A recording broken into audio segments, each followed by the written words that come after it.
My fiancée cheated and said I'd never find someone like her. A year later, I'm dating a model who had a crush on me since high school.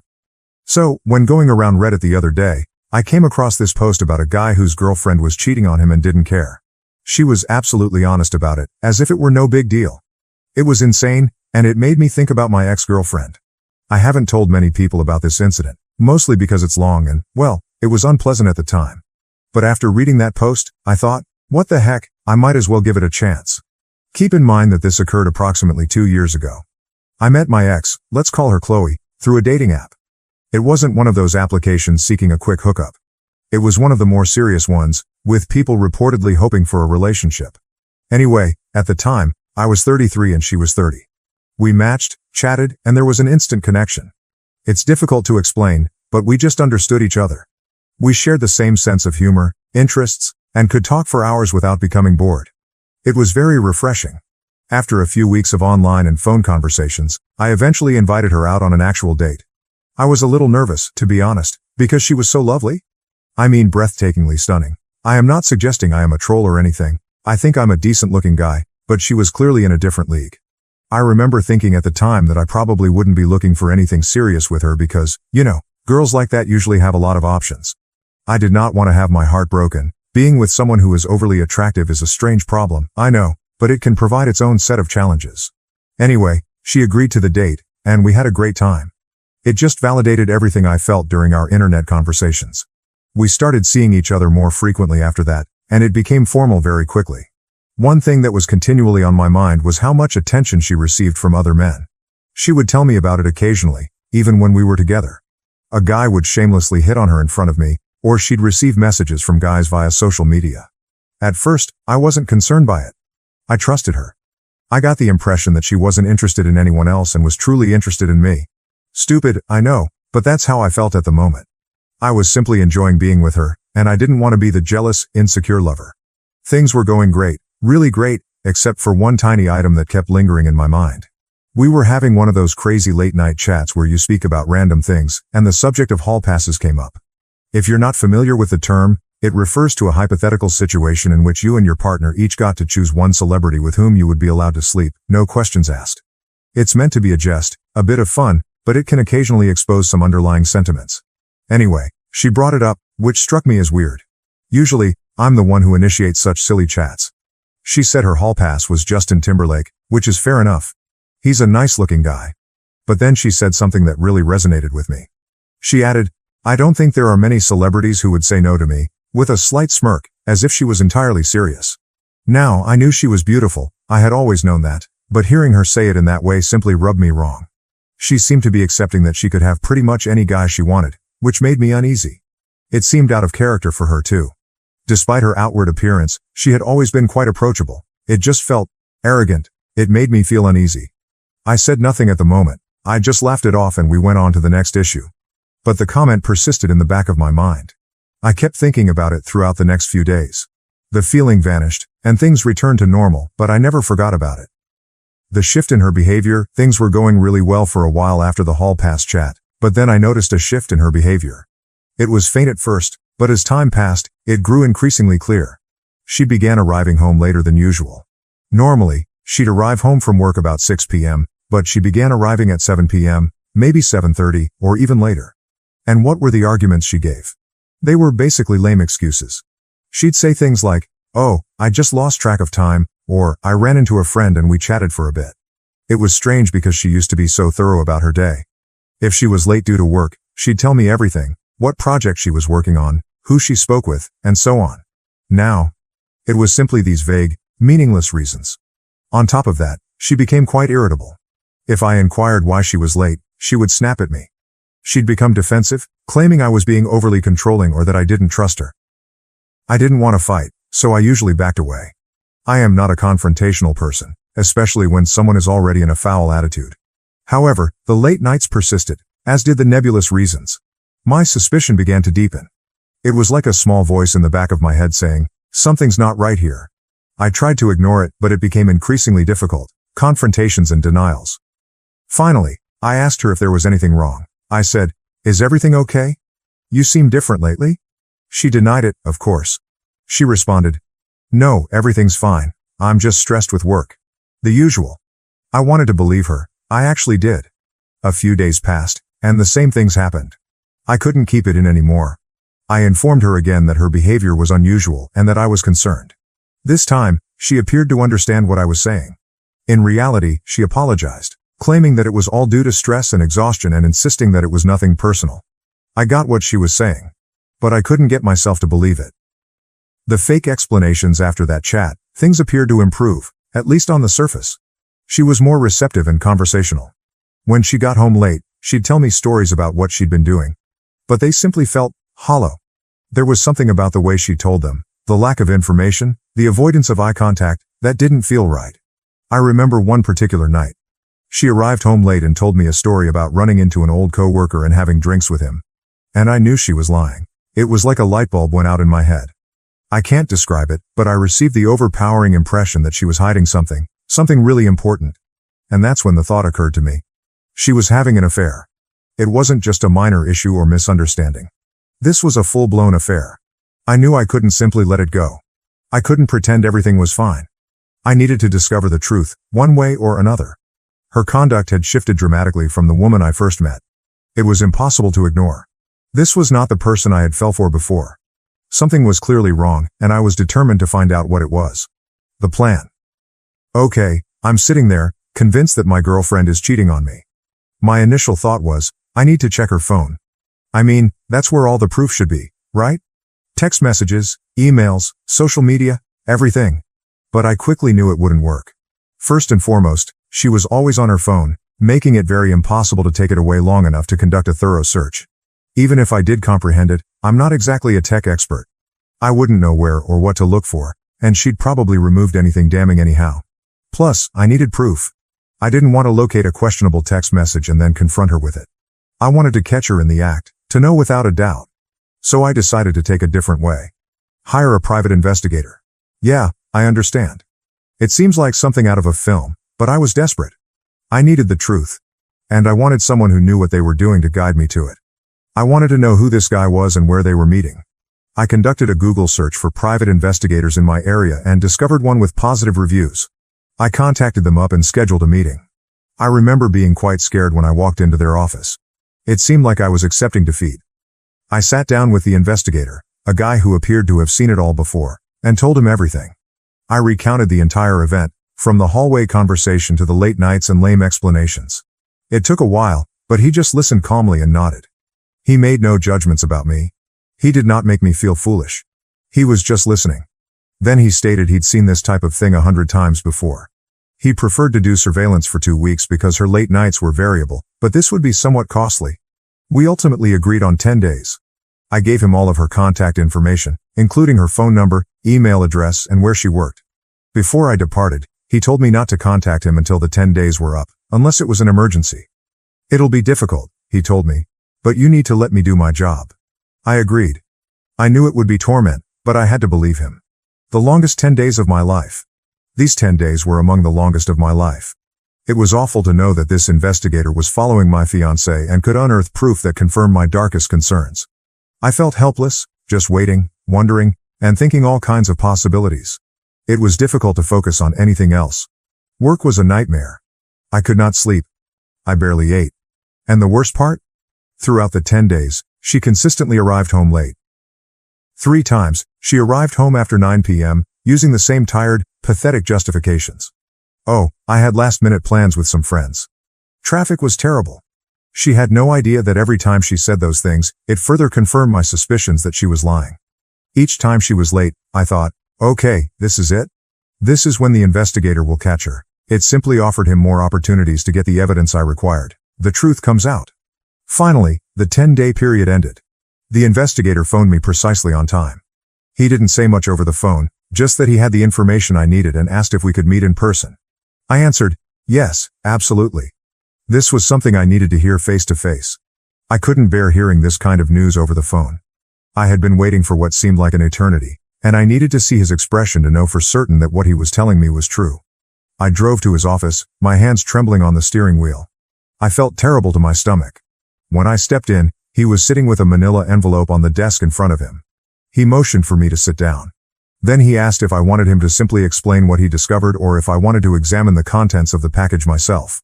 I said I wanted to hear it from him first. I thought it would soften the blow a little. In my brain, I compared it to walking in on your partner cheating and having a moment to brace yourself before the gut punch. He took a big breath and replied, "Your suspicions were correct." Just like that. There's no avoiding the issue. There's no sugarcoating it. He informed me that he had followed her to an apartment building 3 times. She went in alone and left about 2 hours later, always with the same man. He had obtained the apartment number and the individual's name. Cody. Obviously, I'm changing the name. To be honest, my initial thought was that I wanted to find this Cody person, and let's just say I was not thinking peacefully. But then I realized this wasn't the point. The point was that my girlfriend, the lady I adored, had deceived me. That's what I needed to concentrate on. The investigator slid the envelope across the desk. I opened it. And there they were. Pictures. Photos of her and this Cody guy in front of the apartment building. Embracing, holding hands, kissing, in front of her car. Everything was there, in black and white. Unquestionable proof. I almost lost my mind. I almost broke down right there in his office. It was one thing to suspect something, to have a gut instinct. But seeing it with my own eyes was a very different experience. The visual evidence was very overwhelming. I managed to keep back tears, although it was difficult. It wasn't just the affair. It was the realization that my entire life, the future I had planned with her, was falling in front of me. The confrontation, I wasn't sure what to do next, but I knew I had to get to the bottom of this. I was about to confront her. When I arrived home, I asked her to sit down. I did not yell. I didn't create a scene. I said quietly, "We need to talk." She was aware that something was off. She saw it on my face. She sat down, and I simply lay everything out. I informed her I knew about the affair. I told her I'd hired a private investigator. I informed her that I had proof. Her first emotion was shock. She simply stared at me, her mouth slightly wide. Then she attempted to calm down, to act as if nothing had happened. But I wouldn't have it. I told her what the investigator told me. About the residential building. About Cody. Everything. And she simply sat there. Silent. She did not refute it. She did not apologize. She did not even attempt to explain. She just sat there listening. The more I talked, the angrier I became. Her silence was infuriating. She didn't seem to care, or to be sorry for what she'd done. Finally, I could not take it any longer. I told her I wanted to break up. I responded, "I can't do this anymore. I can't keep playing this song and dance. I'm done." And then, she did something very unexpected. She laughed. She stepped up as if to frighten me and began this full monologue. "You want to leave me?" she inquired. "Are you kidding? So what?" I had a little bit of excitement on the side. It was just physical. It didn't mean anything. I'm a cheater. Fair. But where do you think you'll go from here? Do you think you'll ever get someone like me again? Hasn't it been clear to you over the years that I'm out of your league? It was one time. Is that what you want to destroy our lives over? She spoke a lot more in that vein, essentially attempting to make me feel lucky. That I should simply be grateful to be with her, even if she cheated. Can you believe it? I was stunned. I knew she was arrogant. I knew she thought well of herself. However, this was a whole new level. This was not a sincere apology. This was hardly the reaction of someone who had been caught and wanted to make amends. This was the response of someone who didn't give a damn. Someone having a genuine F-it attitude. A true crash-out mentality. It seemed as if her ideal scenario was for me to simply accept that she was too good for me, that she would do whatever she pleased, and that I should be content to be along for the trip. She honestly believed I wouldn't have the courage to leave. That's how proud she was of herself. Her comments struck me like a ton of bricks. I'd felt wounded and outraged before, but this was different. This was pure fury. I'd never felt anything like it. I stood up, looked her directly in the eyes, and told her how much I detested her. I don't remember the precise words, but they were along those lines. And then I walked out. I didn't bring a bag. I did not say farewell. I simply stepped out the door. I couldn't bear to be in the same room as her for another second. I felt completely betrayed. It was over. The aftermath, I ended up staying the night in a cheap motel. I couldn't return to the house, not yet. I just needed to be alone and contemplate all that had transpired. I laid there in that uncomfortable bed, staring at the ceiling, rehearsing the confrontation in my mind over and over. I couldn't believe the way she reacted. It was simply unbelievable. The next day, I returned to the house to get some of my belongings. I assumed she would be at work. But she was present. She appeared to have been crying, but she was attempting to play tough, as if nothing was wrong. And then, get this. She had the nerve to reply, "I knew you'd be back," with a smug little grin on her face. As if I had just thrown a small tantrum and crawled back to her. I didn't say anything. I just went inside and grabbed some clothes, toiletries, and other necessities. I knew I couldn't acquire everything at once, but all I wanted was to get out of there as soon as possible. I replied, "I'll be back for the rest of my stuff later." She just stood there staring at me, her face filled with disbelief, as if she couldn't believe I was leaving. She said nothing till I was walking out the door. Then she merely whispered something under her breath, which I didn't catch. And frankly, I didn't mind. I've been trying to understand why she acted the way she did. I'm still having trouble wrapping my head around it. Perhaps she was looking for validation or excitement outside of our relationship. Perhaps she was insecure about becoming older or about our routine. Perhaps she regarded me as a safe, dependable, cuddly husband, but also as someone who she considered beneath her. And perhaps because she had always felt that way, she did not consider the infidelity to be a huge problem. She'd already rationalized it in her mind. Of course, all of this is just me guessing, attempting to make sense of something that does not make sense. The aftermath. After I departed, she began contacting me. The first few messages were mocking and caustic, as if she thought the whole thing was a joke and that I would just run back to her. She definitely believed I was lying. That I would not go through with leaving, but, a few days later, I returned to the house with a friend to retrieve the remainder of my possessions. And she was shocked. She could not believe I was being serious. I believe it was the moment she realized it was truly over. One of her final texts to me read, "I hope you know you'll never find anyone like me again." Seriously? I blocked her after that. I couldn't take it anymore. It was simply too much. Moving on. Okay, let's skip ahead a bit. The whole breakup with Chloe was a shambles, and it took me a bit to get my bearings. But life continues, right? A few months later, I had my 15-year high school reunion. I wasn't sure whether I wanted to go, but a number of my friends persuaded me. It ended up being a great time. It was nice to see all the old faces and meet up with people I hadn't seen in years. Just a really upbeat, enjoyable vibe. And then, there was Veronica. Enter Veronica. Veronica attended my high school class. She was a tall, stunningly beautiful girl. We were cordial and took some classes together, but we were not particularly close.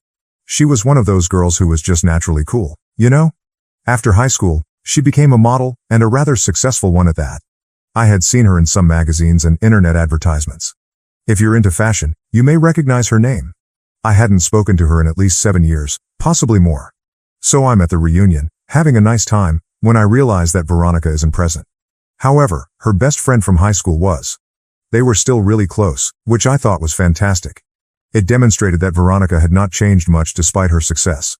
I went over to see her friend just to say hello and catch up. We were talking, and she kept a wide smile on her face the entire time. When I named Veronica, her smile grew even wider.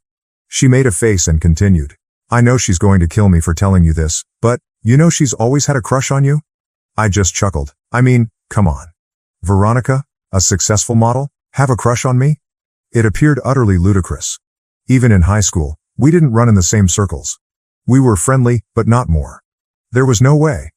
Also, becoming a model now? There's no chance. It was flattering, of course, to think that someone like her would find me beautiful. But I assumed that was just a high school event that she'd long forgotten about.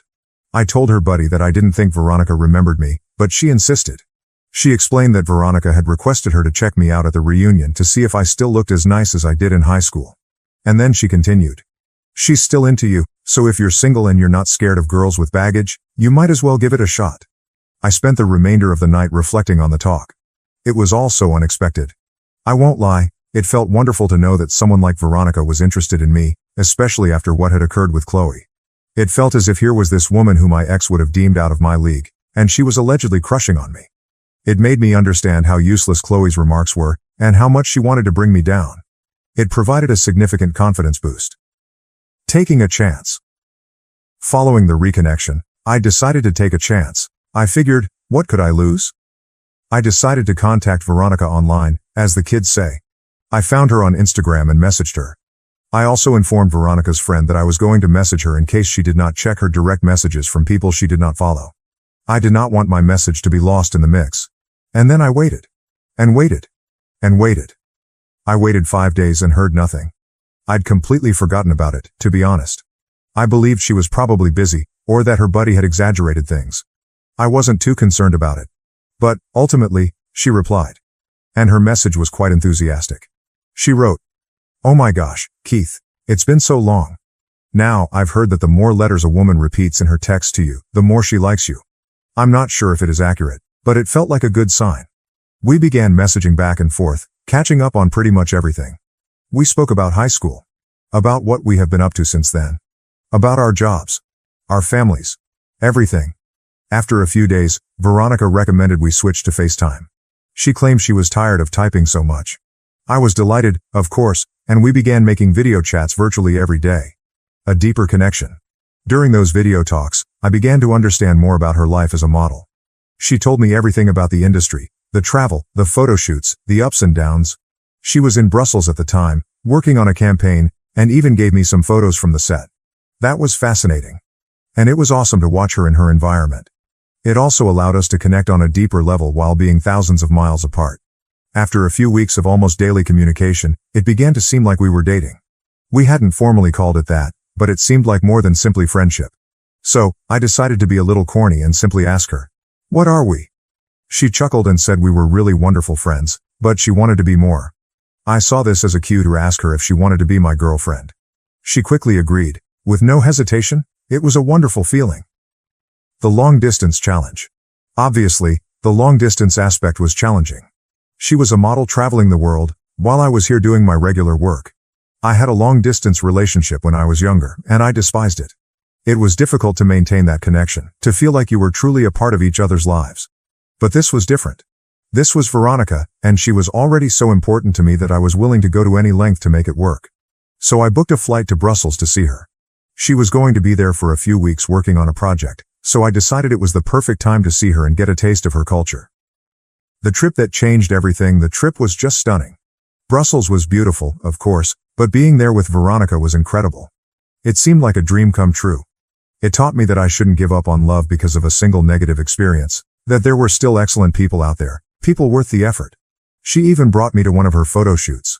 I got to watch her work, see her in her element, cheer her on from the sidelines, and take some of my own photos. It was so great to watch her doing what she loved, and it made me feel even more connected to her, as if I were truly a part of her life.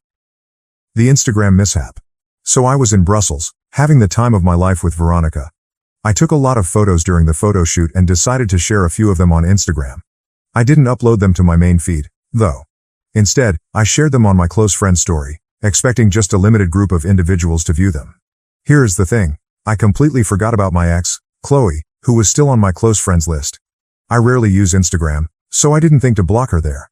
I had blocked her everywhere else, but not Instagram. A big mistake. I received a message from her just a few hours after posting the photos. Remember, we hadn't spoken in almost a year by this point. The message stated, "Who's that? Why are you playing groupie?" A laughing emoji appears next. I quietly responded, "That's my girlfriend." I said nothing else. She did not respond right away. I could see the little typing sign emerge and disappear several times over the following 10 minutes, as if she was writing something, deleting it, and then writing something new. Finally, she only sent a snarky message. Sure. The final goodbye.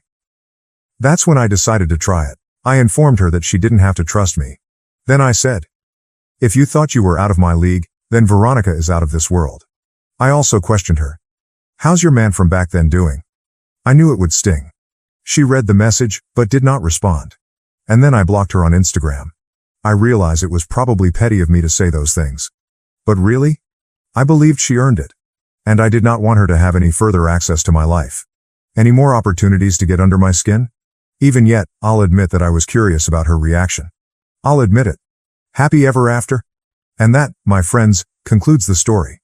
It's been an exciting voyage, to say the least. But I can honestly tell that I am happier than I have ever been. Veronica and I have been dating happily ever since our vacation to Brussels. And I won't lie, I'm thinking about proposing before the end of the year. Don't tell her, however. Veronica is a true blessing in my life. She is kind, she's funny, she is intelligent, she's stunning, both inside and out. And she makes me feel like the luckiest man in the world. I am really relieved that things did not work out with Chloe, because if they had, I would not have met Veronica. I understand that some people may criticize me. Could respond, "Oh, he's just with her because she's a model." Thus, long distance never works. But I don't care. I refuse to let anyone's criticism spoil my relationship with Veronica. She is great, and I'm quite thrilled. If things don't work out, you may come back here and tell me I told you so. But God knows, I don't see me penning another piece here. So, that's it. That is my story. It's a story of treachery, heartbreak, and eventually finding love and happiness in the most unexpected places. Thank you for listening. Reading, I suppose. Thank you for watching. If you haven't subscribed yet, please do so and hit the notification bell to stay updated with more shocking real-life stories happening around you.